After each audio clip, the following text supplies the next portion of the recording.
Acara ini dipersembahkan oleh didukung oleh Assalamualaikum warahmatullahi wabarakatuh.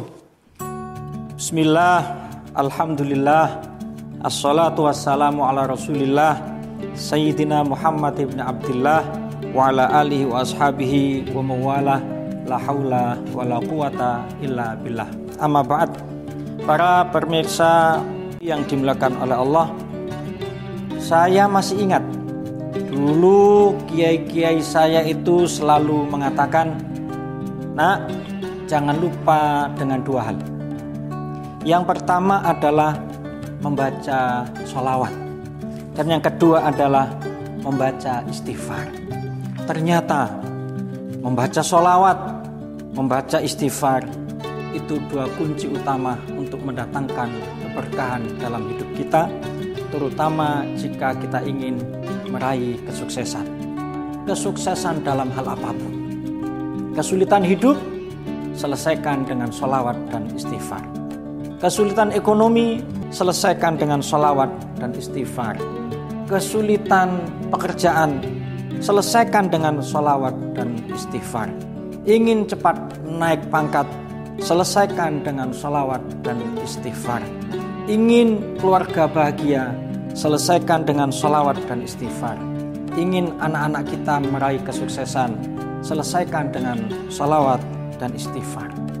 Ternyata kalau kita dalami, dalam ayat Al-Quran Allah berfirman, "Innallaha wa malaikatahu yusalluna 'alan nabi ya ayyuhalladzina amanu shallu 'alaihi wa sallimu taslima." Ini ayat Al-Quran, janji Allah.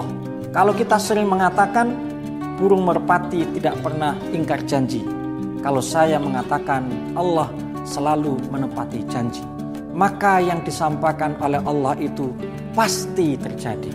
Dan Allah menyatakan sesungguhnya Allah dan para malaikat membaca salawat kepada Nabi Muhammad sallallahu alaihi wasallam. Allah saja membaca salawat, malaikat saja membaca salawat. Masa kita tidak mau membaca sholawat? Sehingga ayat itu dilanjutkan, "Ya ayyuhalladzina amanu", wahai orang-orang yang beriman, shallu alaihi, bacalah sholawat kepadanya, wasallimu taslima. Ini perintah. Tentu setiap kali Allah itu menurunkan satu perintah, ada hikmah di balik perintah itu. Dan banyak sekali temuan-temuan ilmiah yang kemudian menunjukkan kepada kita betapa dahsyatnya perintah yang telah disampaikan kepada kita, hikmah yang akan kita peroleh dari perintah itu. Ada satu temuan ilmiah bahwa dalam ayat Al-Quran itu kita temukan ada masa iddah bagi perempuan yang ditinggal oleh suaminya, baik karena faktor perceraian maupun karena faktor meninggal. Di mana masa iddah? Kemudian orang bertanya, sekarang ini kan sudah ada alat medis, teknologi sudah canggih untuk mendeteksi kekhawatiran-kekhawatiran kenapa ada masa iddah itu. Ternyata masa iddah yang ditetapkan oleh Allah dalam ayat Al-Quran ditemukan oleh orang Jepang yang kemudian masuk Islam. Apa bentuknya? Bahwa seorang perempuan yang telah melakukan hubungan badan dengan seorang lelaki-laki, sidik jarinya itu baru hilang setelah hitungan masa iddah itu. Sehingga kemudian ia menceraikan istrinya karena kemudian ditemukan bahwa di dalam tubuh istri itu ada banyak sidik jari. Begitu juga dengan membaca sholawat. Kalau itu perintah, maka pasti ada hikmah yang akan kita peroleh. Sehingga kemudian dalam hadisnya Rasulullah bersabda, "Man shalla alayya", siapa saja yang baca sholawat kepadaku, min ummati, dari umatku, kutiba lahu asyru hasanatin, dia akan diganjar, dikasih pahala sebanyak melakukan 10 kebaikan. Kalau kita melakukan kebaikan, ada keberkahan yang akan kita peroleh, apalagi jika kemudian kita melakukan 10 kebaikan. Kemudian terkait dengan istighfar juga demikian. Wal mustaghfirina bil ashar. ada satu komunitas yang dicintai oleh Allah Subhanahu wa Ta'ala, yaitu mereka yang selalu rajin membaca istighfar di waktu malam.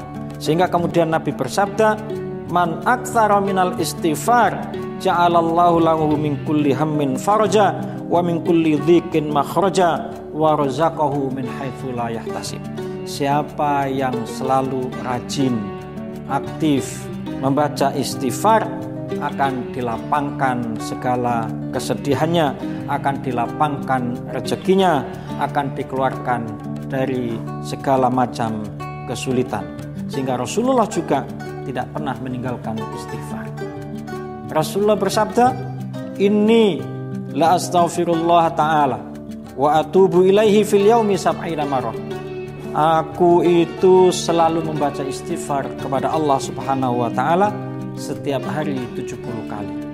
Kalau Rasulullah sudah dijamin masuk surga, pasti kedekatannya dengan Allah, pasti dicintainya oleh Allah. Kita yang belum pasti masuk surga, kita yang belum pasti dicintai oleh Allah ataukah tidak, maka membaca istighfarnya harus lebih banyak lagi. Maka benar apa yang disampaikan oleh para kiai, bahwa solusi dari segala macam masalah adalah membaca sholawat dan istighfar. Oleh karena itu, mari kita memperbanyak membaca sholawat dan membaca istighfar. Minimal setiap hari kita tidak lupa untuk membaca sholawat dan tidak lupa untuk membaca istighfar. Sehingga dengan begitu mudah-mudahan kita selalu dilapangkan rezeki kita, dimudahkan segala urusan kita, dihilangkan kesedihan kita, dan dimudahkan jalan pintu kita menuju surga dan ridhonya. Allahumma amin. Mudah-mudahan bermanfaat. Kurang lebihnya mohon maaf. Hadanallahu wa iyyakum ajma'in. Assalamualaikum warahmatullahi wabarakatuh.